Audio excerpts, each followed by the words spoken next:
Hello, and welcome back to the Mind and Money podcast. I'm Sherry, a financial coach. And I'm Val, a financial planner. And today our topic is around something that Sherry just did. So it's a perfect time to share. We are going to send this out in October, November, somewhere Forgot in what there. we discussed 3 minutes ago. That's perfect, though.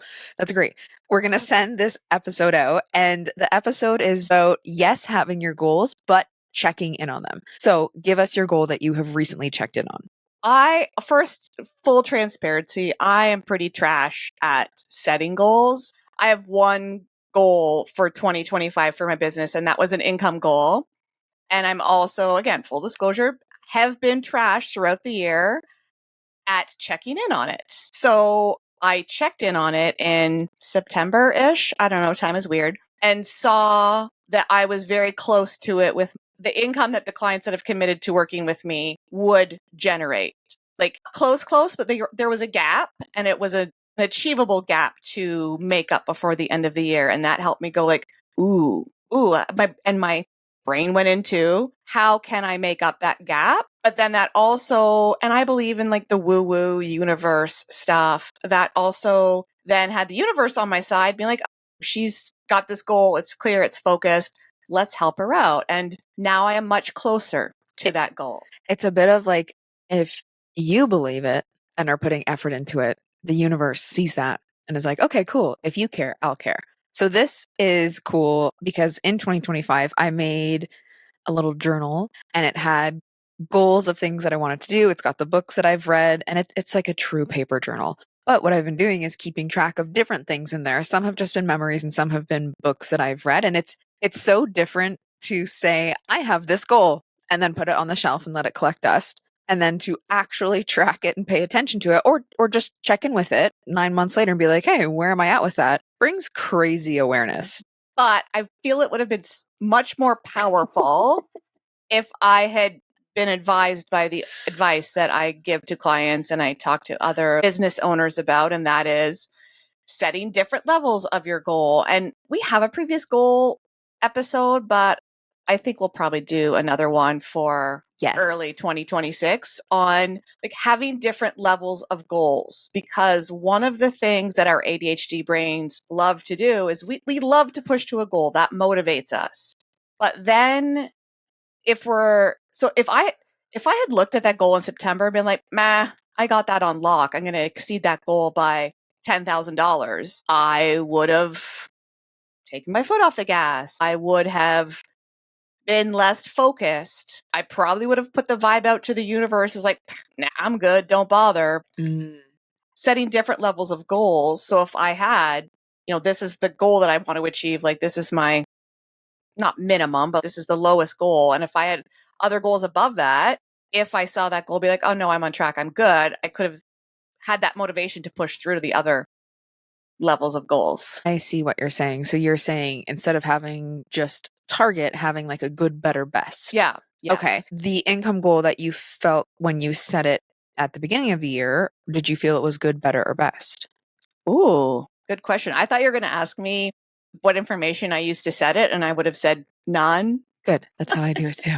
That's a really good question. And I think, probably it would have been kind of the better goal, I think. Awesome. I'm going to have to soak on that and might get back to you with a different answer. My point is that I love the good, better, best. That's how we do retirement planning. Like, I love that approach. Want to bring it to your attention that you probably already set a goal that stretched yourself a little bit. So then when Appreciate that. Yeah, I know you. And I have no doubt that you will achieve it. But I see what you're saying is like setting the parameters early on. So then you have the good, better, best, and that like extra stretch piece, but also celebrating if it was good and you achieved good, celebrating that and not being like, okay, I'm on this mountaintop. What's the next one?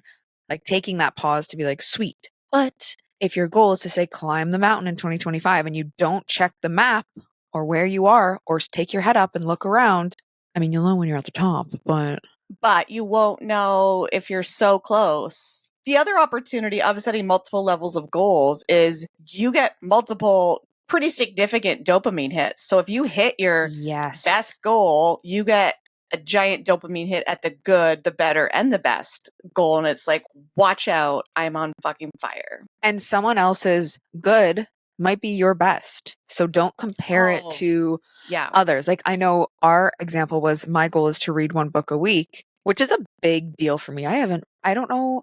I love reading, but if you took my entire lifetime of reading, it might come close to that total, potentially, of like finished books.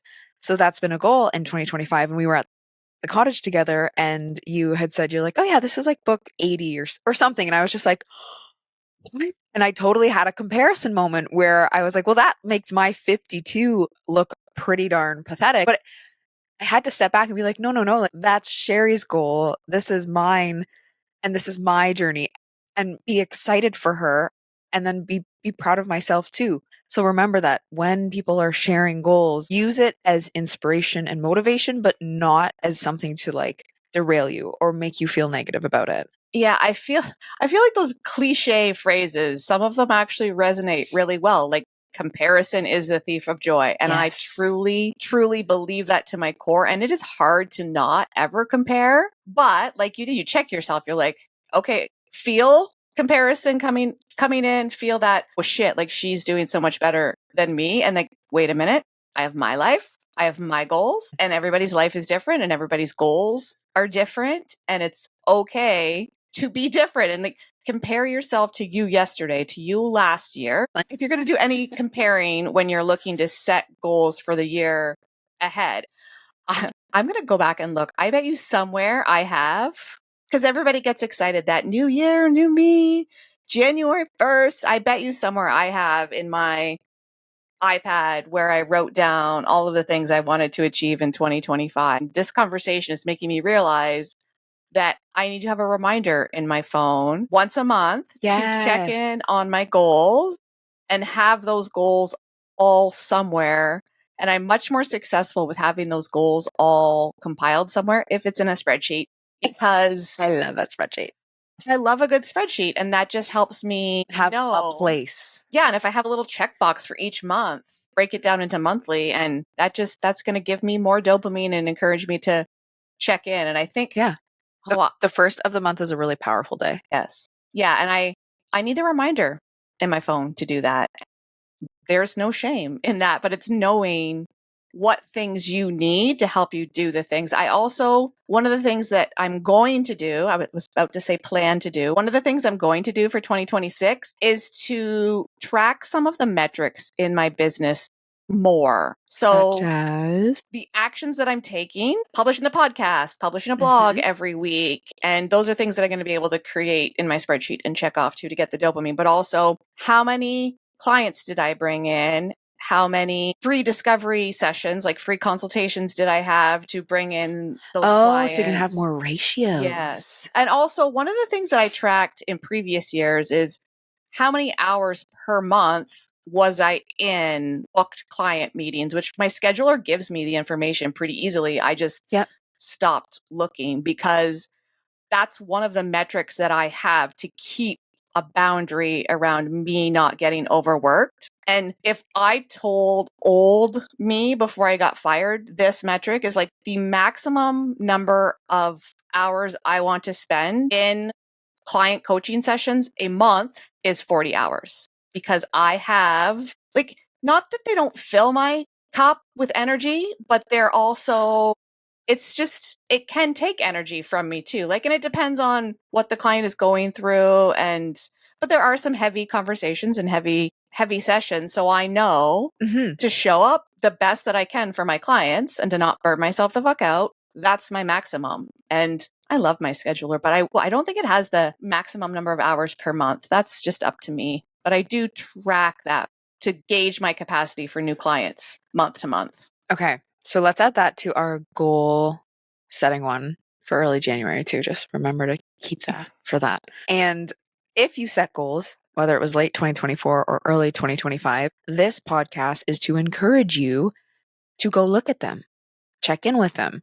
And if you don't like how they're being stored right now, whether it's digital or physical or in your brain. Don't store them in your brain. Find a way that you want to store them that will be easier for you to access. Yeah, and a way to track them that gives you the dopamine. Maybe you're a physical journaler and you like to make them a rainbow of different colors, although you can do that in a spreadsheet too. This is true. And if you didn't set any goals and you're like, oh, I wish I did, but I'll just wait for 2026, you can still set something and check in with it. Yeah, what do you want to do between now and the end of the year? And also, like, January 1st is so arbitrary, right? You could set a goal right now and, like, what do you want to do by 12 months from now, by 30 days from now? Yes. Or what have you done so far? And be like, oh, 2025 has been a good year. Yeah. Or it hasn't been the year I thought it would be. But what are maybe the wins that you can't quantify? Yep. Yeah. And there's something really powerful to add awareness for something that you don't have awareness for right now, because you've probably done things. I guarantee you've done things this year that other people would be like, whoa, shit, that's fucking amazing. And we downgrade things. And I was having this conversation, I think with a client, around 2 words. It's like only and just. Oh, yes. And just pay attention to those words when you're saying them. What? You said just pay attention to those words. Oh, shit. Really pay attention to those words when you're talking about things you're doing or achieving. Yes. Because, and I noticed this myself with, I promise we'll stop talking about this eventually, but our half marathon will have been already completed by the time we're doing this. Somebody asked me about it, about my race, and they said, like, is it a marathon? And no, it's only a half. But the percentage of people that run even 10Ks or halves, like, it is very low. Right. And I was thinking about, we were talking about our goals for the upcoming race, because right now it's Tuesday and we run it on Sunday. And I have good, better, best goals. Do you have good, better, best goals? I have complete, don't die. Complete is my good goal. Complete. No, I only had one goal set in mind. And that was completion? Well, it was 2 hours and 30 minutes. Oh. And like, yeah, complete. But no, I did not set good, better, or best. There's still time. Interesting with this one though. I'm like, will this be your first half? Yes. Internally, it's like, I don't want to set more than that. Oh, let's dig into that. Why do you think that is? Because I feel like completing this is a big enough thing for me. 100%. Right? And I can go off of my, like, I haven't ran a full half in training as you have. So I can go off of, like, I did a 5K over the weekend and it was the turkey trot. So I can go off of like that time and kind of ballpark it. And if I improve on that time, that's what my goal time is. So it's already pushing myself to 2 hours and 30 minutes. Okay. Yeah. So I look at that and I'm like, also my brain just needs to fixate on that one thing. And instead of being like, oh, 2:15 would be great, or 2:45 and 2:30 and 2:15, my brain just needs to be like 2 hours, 30 minutes. Interesting. And yeah, like, running a race is a little bit different than an annual income goal, because with an annual income goal, you can see, okay, it's September, it's October, I can push. And yes, in a race, you can do the same too, but less concentrated. But if you're at the halfway point and you're at like, there's only so much you can make up. Yes. In a race. And I guess this can happen with an income goal too, where if you see, like, this is my gap, you can push yourself and burn yourself out in your business. Yeah. But the extended time frame allows more, like, forgiveness, I think, versus my stretch goal is 2:15 and I'm halfway and I've been an hour and a half, so I've got to run the other half in 45 minutes. Like, it's just not plausible. Yes. And I think in that moment, I would get so defeated. It would just work against me. So 2:30 and completing, 2:30 pushes me and completing is like, hey, you did it. Yeah. So completion is my good. 3 hours is my better. Like 2:45 is my best. And Garmin tells me it's like 2:38, which I think she's a little unhinged, but we'll see, because it is hard to compare. So I ran a full half. It's a full half. A full half. Oxymoron. I ran a half distance in my training and it was 3 hours and 8 minutes. But the goal of the training wasn't to fully push. It's to run easy kilometers, which not many of my kilometers are easy for full disclosure because like I'm not a small person and I take some effort to move my body. My heart's going to really be tuckered after this. Yeah. So, and like the energy there, it's just different versus like the half that I ran was country roads, nobody's around, just trying to Get one through. foot in front of the other and not get hit by a car versus people cheering, bands playing, a lot of energy. And the one advice that I got from a client who has an upcoming marathon is like, yes, this is lovely advice, is pace yourself in the beginning. Run slower than you think you should be running because the energy will push you to run faster and that can lead to. I did that even in the 5K. Yeah. I had to like tapering myself back because I was trying to go faster. So you have ran a half marathon before. Do you use that at all? And obviously time has passed, but do you look at that and go like, I want to beat that? I don't know your time from your first half marathon. My goal, and I took quite a gap from running. I was going to 2020 do a race every year, which I had done, I think, in 2015. Did I say every year, every month? And then, COVID happened and I ran one in January, February, and March. And then the world shut down. So my plan went off the rails. But my goal time then was 2 hours and 30 minutes. And I came so close. I was like 2:31. Oh my gosh, that's amazing. And well, but I'm a few years older now, but my goal is this year focus on getting back into running, have it be a habit, something I enjoy again, and then for 2026, some of the like setting shorter race goal times, and I'd love to get a 5K under 30 minutes and a 10 under an hour, but those are both like super stretch goals, but I've been a lot more consistent and spending trigger warning. I love the Garmin and how it pushes me, and it might be toxic for some people because it's like, we know you've got a half coming up this Sunday, but go run for 50 minutes today. Yes. Like no rest for you. And it also has a statistic around if your body is like strained or if it's based in maintenance, and I'm going to probably screw this up, or if it's being productive. And like the productive is green. Like productive has been me in the last 3 or 4 weeks of half marathon training, which included an 18-kilometer run, 21-kilometer run. It's like, if that's what it requires to be productive, bitch, like don't expect that out of me all the time. But I think that that's going to motivate me to continue running throughout the winter, which is something that's challenging for me because I hate treadmill running, but might check in on the indoor track that we have around here. But that's also just running around in circles. It's not super. But you're moving. So I think it does make a difference. Yeah. So I'm going to set some clear goals with like monthly check-in reminders for 2026. Check in to your 2025 goals, recalibrate for the end of the year, and adjust if you need to. So if you set an income goal for your business that's here, and you're significantly away from that, and the gap is not realistic for you to make up, adjust the goal. That's okay. You set them. They're your goals. You get to change them. Right. Again, mountain climbing, if you were like, oh, I'm only this far, I'm going to just turn around and go back. Make it to at least the lookout. Adjust.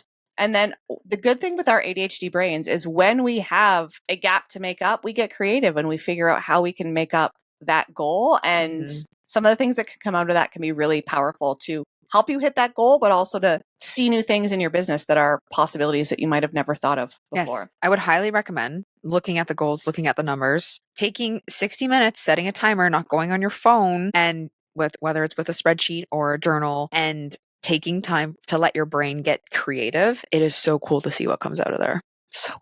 It's amazing. And yeah, just spending some quiet time every day, walking, running. Yes. That's where I get some great ideas. So if you have a way to capture those great ideas when you're running or walking that's not pulling out your phone, I know there's got to be a way, but I've never found one yet. Text myself. Yeah.